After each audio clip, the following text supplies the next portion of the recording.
here's your lawnmower engine, people. Decided to take mine apart and see how it works.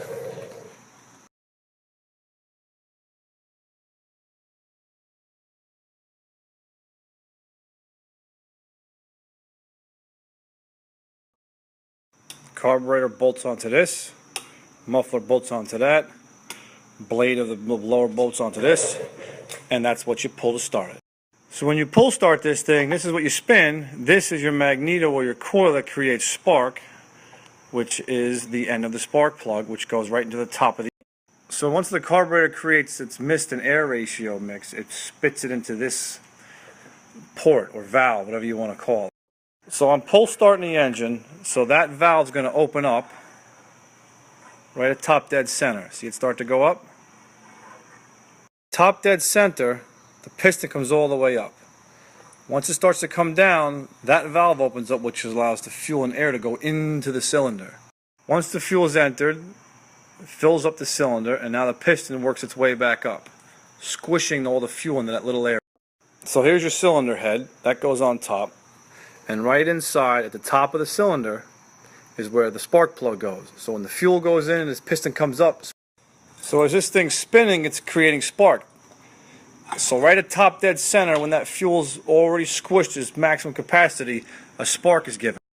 So the gas ignites, creating combustion, and comes out the exhaust valve, which is this port right here. See the spring open up? Right there. So you have exhaust and intake valves. They open and they close, and they create a vacuum. That's what sucks the fuel into the engine. As one valve opens, the other one closes, creating pressure. You hear those terms, 10-to-1 compression, 11-to-1 compression. That's what's being compressed, the fuel inside the cylinder. So when that piston fires all the way up, you get an explosion, and that drives everything back down. See, there's your connecting rod coming all the way down.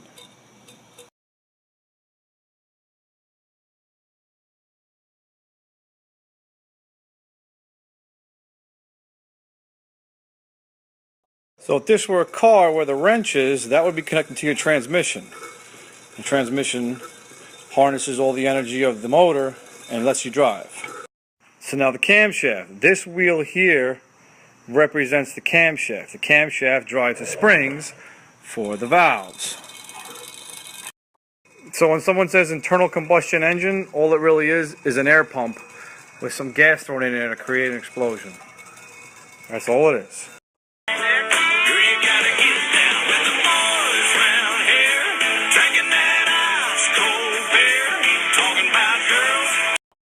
Engine oil is what keeps everything moving clean and freely inside. Lubricates everything, keeps it cool under all of that stress from the speed of the engine. So if this were an engine in your car, you have, this is your piston. So a V6 has 6 of these things, a V8, V12, V16, you name it. So when you're cruising down the highway, this crankshaft does one full rotation. Well, 3,000 RPMs is 3,000 rotations per minute. So if your engine oil is old or gunky or dirty or you don't have any, you're stressing all this metal out and you're going to create catastrophic failure. So they get all those different numbers, 10W30, 5W30, 5W20. Those are all weights. They're all for different temperatures. Cold weather thin oil, hot weather thick oil. And all of those oils are petroleum based. Then there's synthetic oil. Synthetic oil has got additives added to it to extend the life of the oil, although it is still petroleum. You ever see a car driving down the highway with white smoke coming out of it? That's oil inside the cylinder above the piston head where the gas explodes. So now you got oil burning with the gas. What that means is your cylinder head gasket, which is just a thin paper gasket that sits all in here, is starting to fail, and the oil from the valve is leaking into the cylinder. That's bad. So this is the engine that came with my go-kart that I never got started, and now I know why, because all of that oil leaked inside here. So I was never going to get fuel to blow up.